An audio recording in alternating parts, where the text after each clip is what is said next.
Hi there, my name's Olaf. This is episode 2 of Making Better Decisions, and today I will be featuring top lane Olaf. Olaf is a very underrated champion in my opinion. He has a very monstrous early game. He brings a large threat to your team in the form of the fact that he can't get CC'd.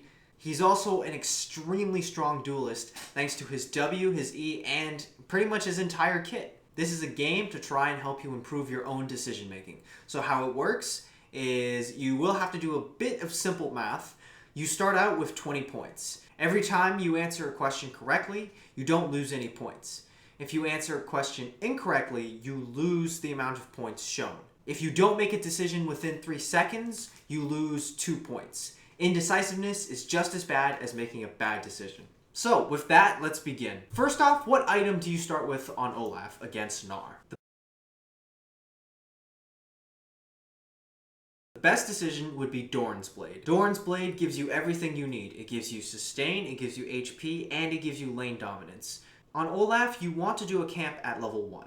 You'll be able to go back, buy health potions and mana potions, and you do need mana potions on Olaf because you run very quickly because you have to spam your Q in order to achieve lane dominance. Starting boots doesn't really give you anything useful. Now some people would start Flask, do a camp, go back and buy either cloth armor or boots. The reason that Doran's Blade is better is because on Olaf, you want to be more aggressive. If you start cloth armor plus Flask, that's a little more of a passive start. Flask plus cloth armor is a lot better on a champion with a weaker early game, such as Hecarim. On Olaf, because of his Q and because of the ability to just constantly spam his Qs, you have a lot of early game power and you want to be able to abuse that, and Doran's Blade is the best way to abuse that. Now we're going to skip around to certain situations. I will present them to you. I will give you several options and you will pick one. Now as you can see here, Olaf is constantly trying to harass Gnar, constantly trying to land Qs, constantly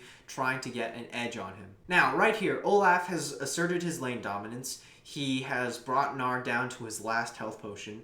Nunu is walking up through the jungle, but Lee Sin is not too far behind, but they don't know that. Nunu is looking to dive Gnar.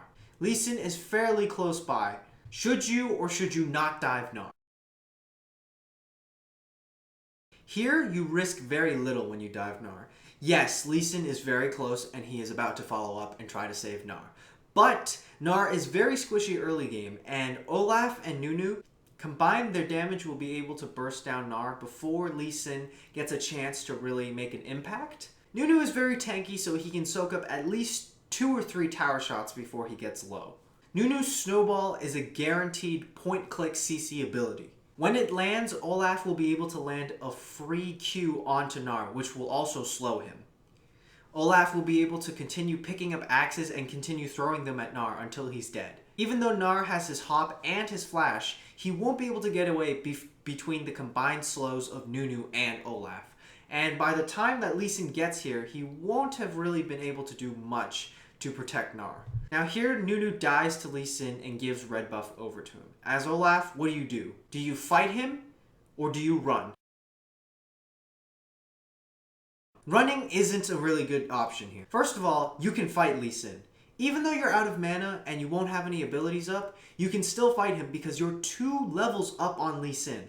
Early game, levels mean everything. Because in the early game, you don't have enough money to buy any real items. So everyone basically just relies on their base stats and abilities for power. When you're 2 levels up on them, that's like being a Doran's Blade up on someone. Not to mention the fact that you have an actual Doran's Blade, and all Lee Sin has is his Stalker's Blade. One more thing to add is that Olaf's E, his Reckless Swing, costs HP, not mana. So Olaf is easily able to duel Lee Sin here.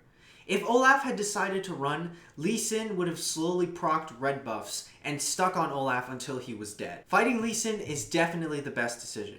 Now here, Olaf doesn't quite get Lee Sin. Diving Lee Sin would result in his own death. And Lee Sin feels confident that once his energy comes back up, he is able to kill Olaf. That was a pretty big mistake by Lee Sin because Olaf, again, level 5, he has rank 3 Undertow, which does 160 damage base. And Lee Sin only had about 120 HP. So 1 Q just... And now Olaf receives red buff. Olaf goes back to lane and pushes out the wave. Gnar TPs in and hops to try to all-in Olaf. What do you do here as Olaf? Do you fight Gnar, or do you try to get away with your ult? Like I just explained, levels are everything early game, and Olaf is now 2 levels up on Gnar. If you look at Gnar's items, all he has is 2 ruby crystals. He has 2 items that give him extra HP, yet he still has less HP than Olaf because he's underleveled. Not only that, Olaf has just received red buff. His ultimate doesn't cost anything, and his E doesn't cost anything. Olaf also has just enough mana to activate his W, which gives him more than enough power to destroy Gnar. Gnar didn't even come close to killing Olaf. Now Gnar is 3 kills down and about to be 3 levels down on Olaf.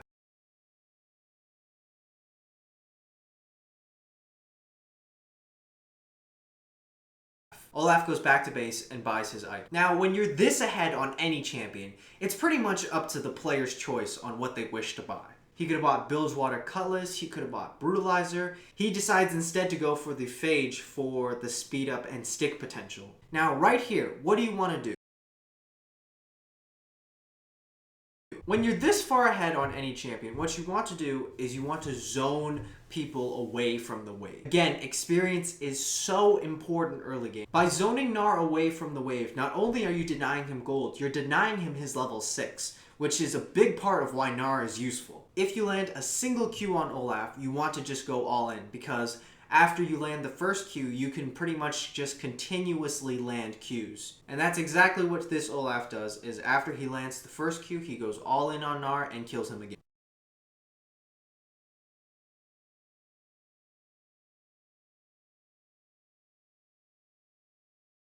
Now here you've just bought your first big item, which was Black Cleaver. There is a ward in the Tri-Brush and a ward in the River Brush. Leona is moving into position to dive Braum. Which ward do you TP to?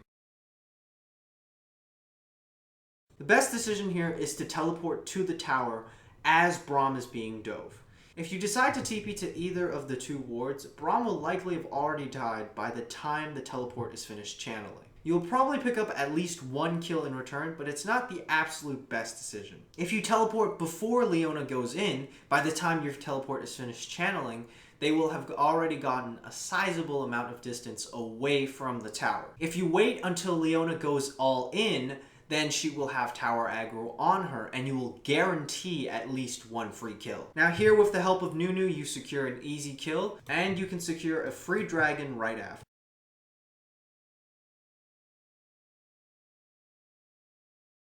Now right here, you're shoving out top lane, but you don't know where Gnar is. If you look on the minimap, you can see that your bot lane is in a lot of trouble. What do you do here? Best decision here would be to go mid. There's no way you'll get to bot lane in time to make any sort of impact. Gnar is already incredibly weak, somewhat tanky now. By going mid, you are pressuring one of the most important early game objectives, which is mid tower. Towers are not only towers to protect and shoot your enemies. Towers are also big pink wards. They provide vision for wherever they are. And wards in the center of the map are always more valuable than wards at the side of the map. So by going and pressuring mid tower, you will either get one of the most important early game objectives, or you will force Gnar mid and try to defend, which is exactly what he does, and he burns his own TP. Now right here, you're really close to mid lane, and Fizz goes all in on Victor. You can see that Lee Sin is about to approach, and he's about to land the Q. Who should you go for, Fizz or Lee Sin? Going for Fizz is a better decision because Lee Sin has already landed the Q. Victor is pretty much dead. He's a lost cause. Olaf has no form of hard CC to stop Lee Sin from bursting Victor. Best decision is to simply go on Fizz and get a revenge kill for Victor. Fizz has also just used his E, his only means of escape aside from his flash, which means it becomes very easy to land Qs on Fizz. Lee Sin has multiple ways of getting out between flashing and ward jumping, so it's very unlikely that you'll actually catch him even if you do decide to focus him. Braum comes in, ults Fizz, and kind of takes the kill.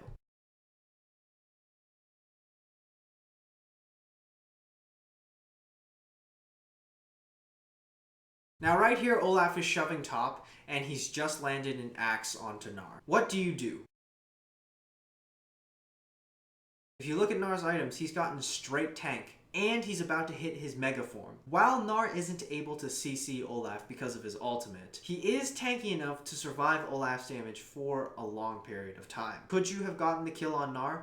Probably, but there is a likely chance that you would have traded a kill back to Gnar, which would have been a shutdown kill worth over 400 gold. If Gnar had gotten a kill back, he would have gotten a kill that was worth 475 gold, as opposed to a kill that was worth only 300 gold. You also have the most amount of gold on your team because you've secured the most kills. By not going and helping your team will almost certainly lose the team fights because you have most of the items and most of the power on your team. So if you're not with your team will lose. Olaf goes mid and zones Fizz off of mid tower, securing them a free objective.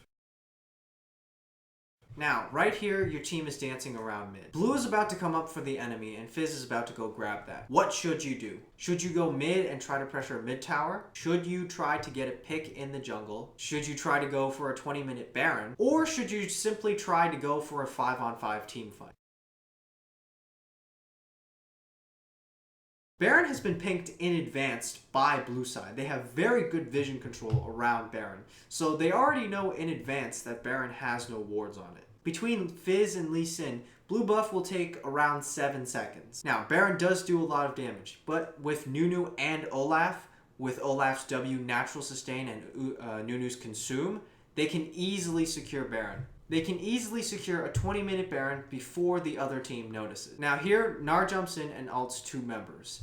Unfortunately, Nunu missed Smite Consume and got it down to 30 HP, but thankfully, Victor was able to pick up Baron. The team fight ensues and Olaf picks up a double kill on Lee Sin and Gnar. Fizz jumps in and shuts Olaf down, but dies to Vayne right after.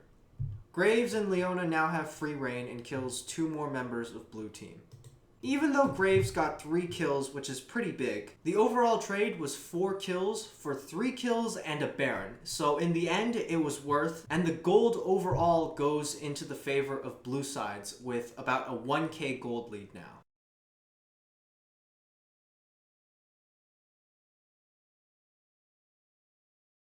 Your top lane and Gnar's bottom, so top lane is completely uncontested and completely up to you. Should you split push and try to get a top tower? Should you teleport before the dragon fight starts? Or should you teleport as the dragon fight is going on while putting pressure top?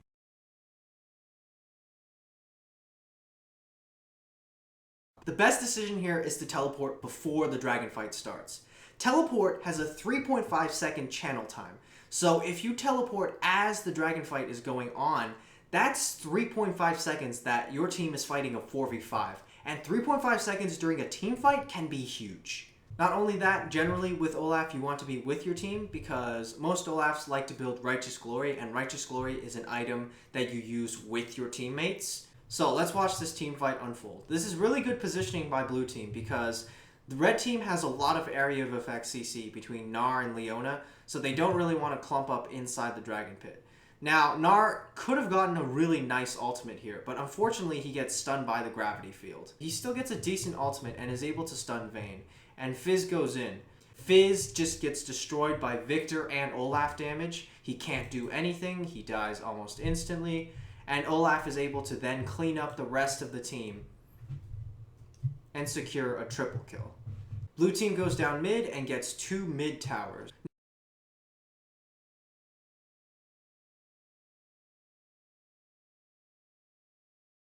Now here, blue team is a lot stronger than the red team, so they just 5-man and go straight down and get the free inhib. Fizz has decided to split push bot, and it doesn't look like he's going to be backing off anytime soon. What should the blue team do after they get this objective? Should they go top, go for Nexus towers, or should one of them go back and try to stop Fizz?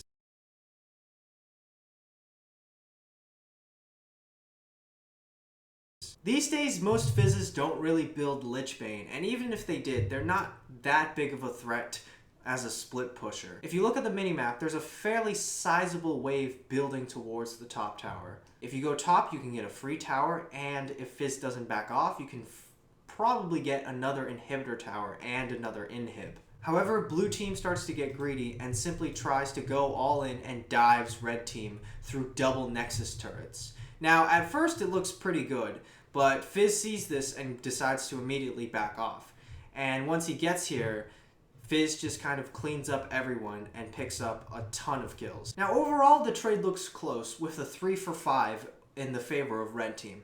However, blue team got a Nexus turret, so it feels like that it's worth more in favor of blue team. But blue team has a lot of streaks and bounties on their team, so the gold from the bounties counterweighs the gold gained from the turret. So overall, red side is able to shorten the gold lead from blue team by about 1,000 gold. Now here you see Fizz is almost out of mana, but he has a blue buff, and Nunu is pressuring him. What should you do here?